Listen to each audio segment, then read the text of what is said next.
Gonzagueville, commune de Port-Boué. La voie principale qui mène jusqu'au village de Benankosso est prise en otage par des mares d'eau et est devenue un cauchemar pour les populations. Vraiment, c'est difficile. Les marchandises qui rentrent, tout est cher. Pourquoi? Parce que la route est gâtée. Trous partout, les Wotro, les uns de Wotro, eux ne rentrent pas bien. Ils prennent assez d'argent pour prendre les petites marchandises.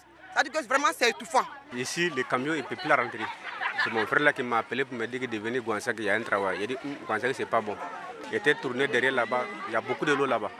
Donc on est tourné là-bas, on est parti faire le travail, on ne peut plus sortir. Donc il a vidé l'eau totalement là-bas.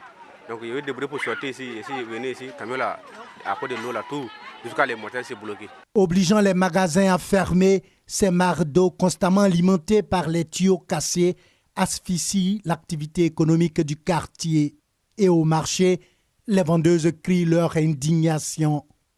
La route là, maintenant je suis venu au marché pour manger, non. Je dois venir faire le marché pour manger. Hein? Je dois passer dans le marché. Il y a ici plein de l'eau comme ça. On marche dans Poto avant de rentrer dans le marché. Hein? Est-ce que c'est normal? Quand la marchandise vient, ça quitte à jamais. Quand on te dit Gonzague déjà, le tassimètre est fâché. La route est dégradable, elle est impraticable, vous voyez. Donc on laisse les bagages au goudron. Quand le Bella va prendre un filet, il prend 300. Donc si tu as 20 sacs, 300 par 20, ça fait combien? 6 000. Tu gagnes le filet à combien? Le transport déjà te fait 6 000. Les pousseurs de charrettes, qui semblent apparemment tirer leur épingle du jeu, sortent du silence.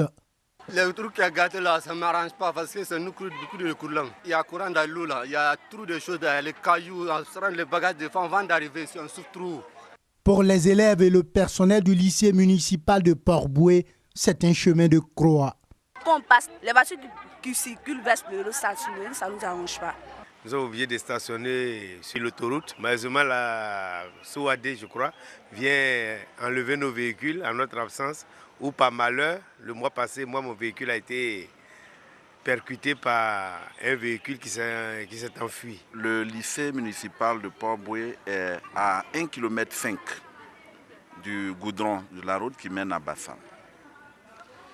Qu'il s'agisse des personnels ou de moi-même, dès que nous arrivons au carrefour qu'on appelle couramment terre rouge, nos véhicules ne peuvent plus rentrer. Donc nous marchons sur 1,5 km. En aller-retour, ça fait 3 km. Évidemment, ça crée beaucoup de désagréments.